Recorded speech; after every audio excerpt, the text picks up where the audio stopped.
Tensions over Crimea reignite as Moscow accuses Kiev of sending terrorists to carry out attacks on the Black Sea Peninsula. Ukrainian President Petro Poroshenko dismissed the allegations as fantasy and called the country's military to high alert. I sent the order to deploy all units of the armed forces, National Guard, Security Service, especially the border guard on the area of the Crimea and on the front line in the east. Moscow and Kiev have been locked in a bitter dispute over Crimea ever since the Kremlin seized the peninsula back in 2014 in the wake of former President Viktor Yanukovych's ouster. To support its claims, Russia's main domestic security agency, the FSB, released footage on Thursday which shows munitions and explosive devices that were to be used in a terrorist plot that was allegedly foiled by the agency. Kiev has shot back, blaming Moscow for the escalation in tensions. Ukraine has not carried out any provocations in the region. No servicemen from the intelligence unit of the Ukrainian army have been detained. All these acts, the Kremlin statements discrediting Ukraine, hurt the Minsk agreements and escalate the conflict in the east, which is caused by Russian aggression. The renewed tensions come as Kiev prepares to celebrate the 25th anniversary of its independence from Russia later this month, and the Kremlin gets ready to hold parliamentary elections on September 18th. More breaking news for you. Unfortunately, we have to report that the Russian army, 40,000 strong, are now mobilizing near the Ukrainian border. NATO is now lashing out against Vladimir Putin, telling him that he needs to back down. There is reports of heavy fighting between Ukrainian military and Russian separatists. They say it has erupted along the border between the Ukraine and Russia near Donetsk. They state that the reports now of heavy shelling and machine gun fire. They also report here that in the occupied region to the west on the Crimean Peninsula, there are reports that Russia has shut down the internet. Russia has shut down the internet for security reasons after reports of the shootout on the border now. The article states here that Ukraine has placed its troops onto the highest level now of combat readiness as they are preparing for a threat of a full Russian invasion. Now, there was an emergency meeting, they state here, of the United Nations Security Council. Ukrainian ambassador stated that Russia has 40,000 troops in Crimea with, quote, bad intentions. They also state that a spokesman for the Ukrainian security forces has said that Russian troops along the border are currently digging trenches and moving into battle formation. Breaking news from the border. New details emerging right now on a foiled suicide bomb plot in Canada where police killed the suspect. Dramatic operation. ABC's chief global affairs anchor Martha Raddatz has all the latest. Good morning, Martha. Good morning, George. Canadian authorities believed the planned suicide attack on a major city in Canada was imminent. SWAT teams and the bomb squad swarmed a residence about an hour north of the U.S. border where 23-year-old Aaron Driver was hiding out, eventually killing him in a hail of bullets. Canadian television says Driver planned to use a homemade bomb to carry out the suicide mission in a public area with the goal, George, of creating mass casualties. And Martha, he'd been on their radar. He was known as an ISIS sympathizer who posted on social media, although there is no evidence yet that he was directed by the terror group, but he had been previously arrested. Police say he once published instructions for aspiring jihadists to reach Syria and referred to non-Muslims as enemies. George?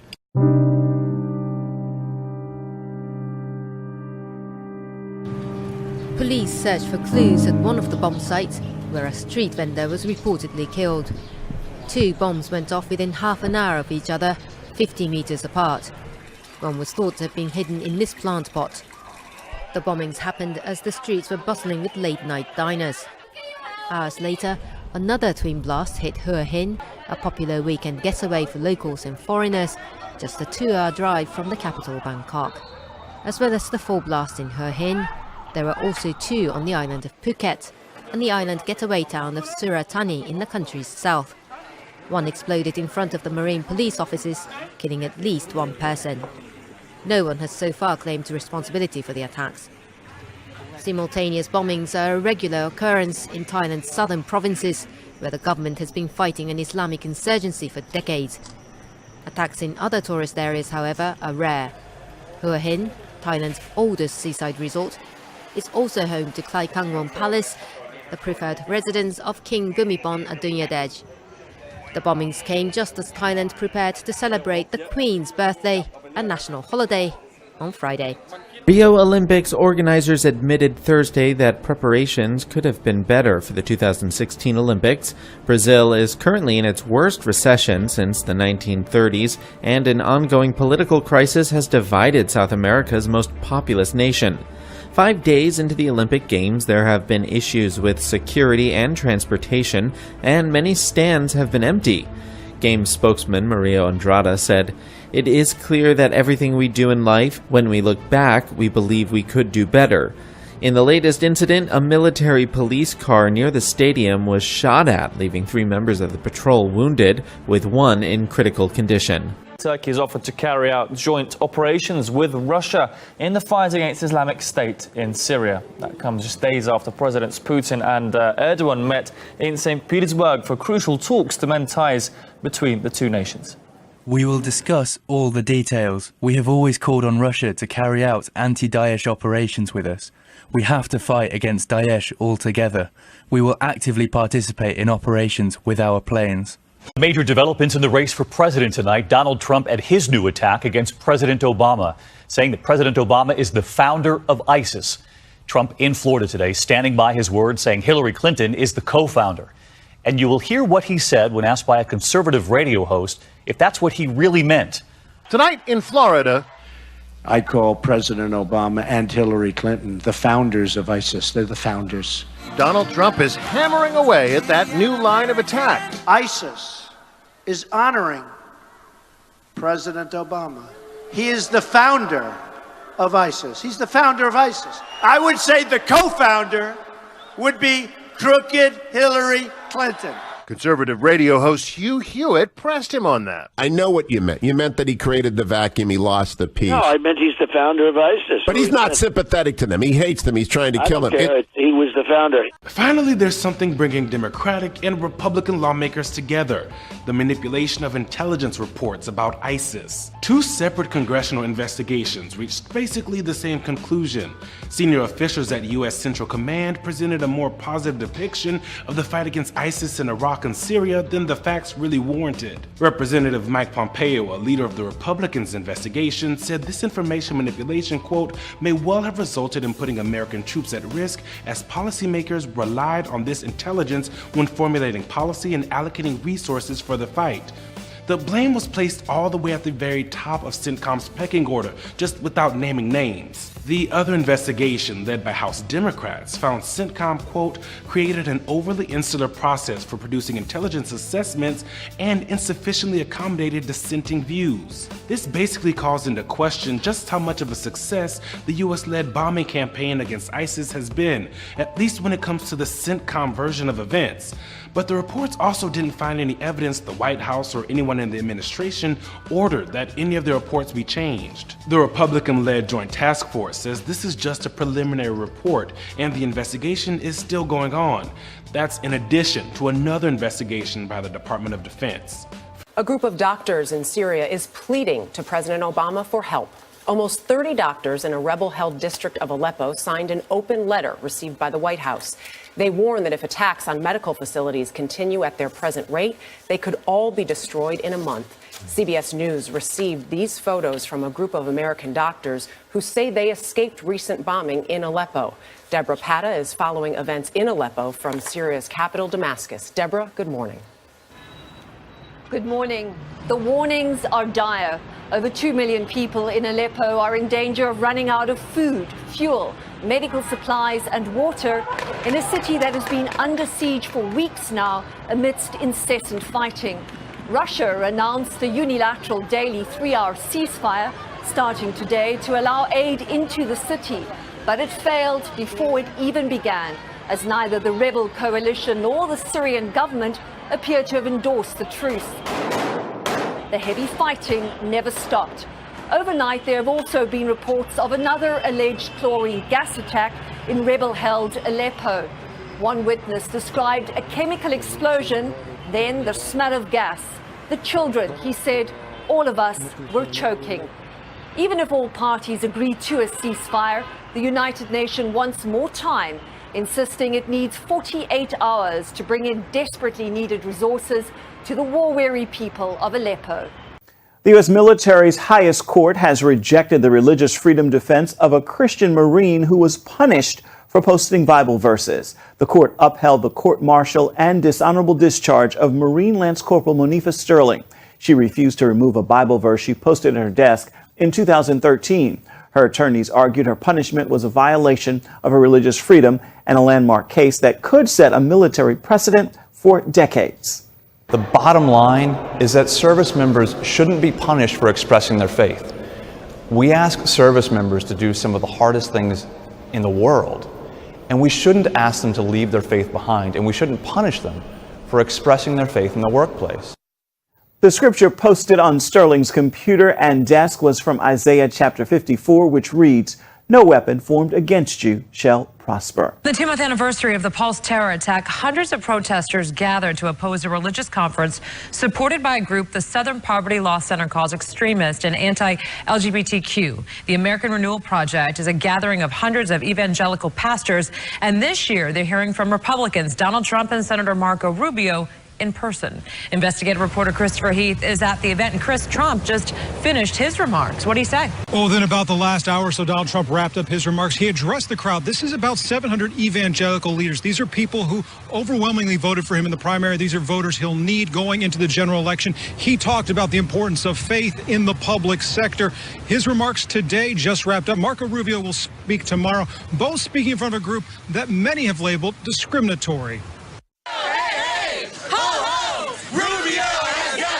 On the outside, a passionate plea for peace and understanding. Homophobia has to be eradicated out of the church. The protesters, comprised of religious leaders, activists, and family members of Pulse victims, came here to oppose the American Renewal Project, a religious group with ties to anti-LGBTQ views, a religious group meeting in Orlando on the 2-month anniversary of the Pulse attack. It means putting a stop to what they're doing in there. It means trying to show a voice for what they're doing. Celia Ruiz's brother was killed in the attack. It's disrespectful what they're doing, and especially to do it today. For its part, the group says it's only focused on increasing religious involvement in politics. In a statement to Eyewitness News, group leader David Lane said, quote, "This isn't about supporting or opposing any particular person or candidate. It's about bringing people of faith together to have a positive impact in our communities and our country." Without religious liberty, you don't have liberty. Addressing the group today, first Republican presidential candidate Donald Trump, whose remarks were broadcast live. Tomorrow, Florida Senator Marco Rubio will take the stage with his comments closed to the media. And within the last couple of minutes, we did get a statement from the Rubio campaign. It says in part, "Because I believe that a strong America is not possible without strong families and strong values. For years now, I have participated in events hosted by faith leaders to speak about the cultural and social issues before America." Of course, Marco Rubio will address this group tomorrow. The protesters out here today, some of them said they will return tomorrow to protest his speech as well. Again, saying the group inside, these 700 pastors, what they represent is a strong view against LGBTQ rights, but the group inside, of course, saying all they're trying to do is increase involvement between the religious community and the political community. The World Wrestling Entertainment Company, better known as the WWE, takes steps towards becoming more inclusive. Stephanie McMahon, the WWE's chief brand officer, made the announcement on August 9th while speaking at a Beyond Sport United conference in New York. The wrestling organization will be integrating LGBT characters into their programming in the near future. While speaking to NBC Out, McMahon said being gay has always been accepted in the WWE, but now, quote, it's about getting that message out there. GLAAD, a LGBT media advocacy organization, was brought into the WWE's writing room to teach writers about sensitivities when telling stories about LGBT people. During her interview, McMahon brought up the wrestling legend Pat Patterson, the first ever WWE Intercontinental Champion. Patterson came out publicly on a reality TV program on the WWE Network in 2014 and recently released a book titled Accepted that chronicles his life as a gay wrestler.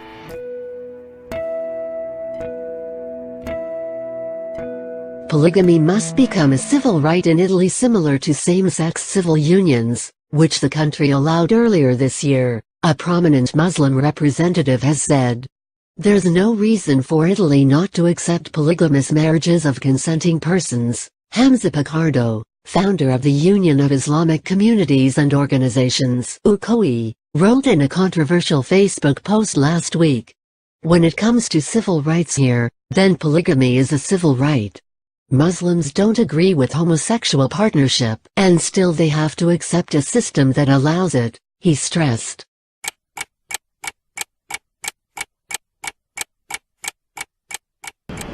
If you can't beat them, join them. Macy's is boosting investment in its online operations and closing about 100 stores. Most of the store closings will come in 2017. The company has been under pressure from activist investor Starboard Value to monetize its huge real estate portfolio. Retail industry analyst David Schick of Consumer Edge Research. Stores, footage that retailers either lease or own, can almost be a liability today, right? Because the amount of time we spend shopping and communicating online shrinks the amount of time we actually spend in stores. Shares of the company soared on the news, but O-Shares ETF's Kevin O'Leary says Macy's stock is not a bargain. Macy's is not a stock I would buy right now. I don't like buying reinventing business models. There's too much risk in it for me. Just like other department stores, Macy's has been struggling with stiff competition from online and off-price retailers. It's also facing shifting spending patterns, with shoppers shelling out on big-ticket items like electronics and cars rather than clothes. The McKinsey Global Institute recently released a report which showed that 81% of Americans are worse off now than they were 10 years ago.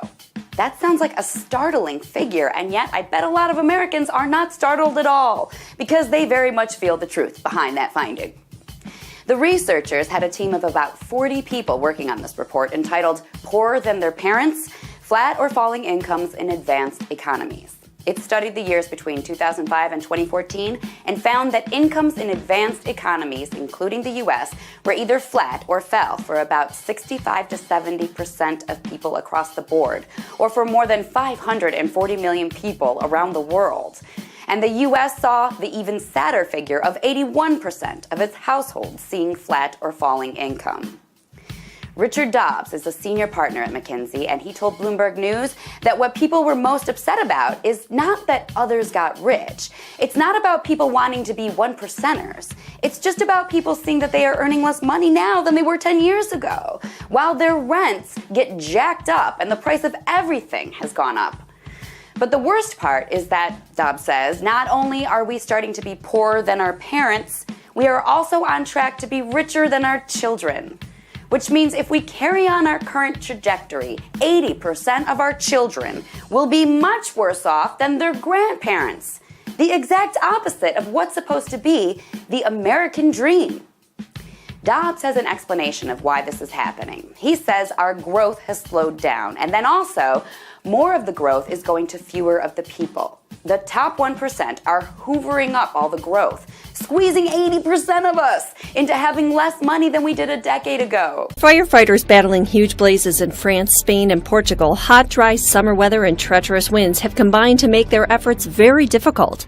Thousands of emergency response workers have been deployed to combat wildfires raging across southern Europe. The fires are destroying homes and prompting the evacuation of thousands. Fanned by gusty winds over 30 kilometers per hour, they are expected to continue to pose a threat. CNN weather forecasters predict hotter than average temperatures to continue across the region and little to no chance of rain.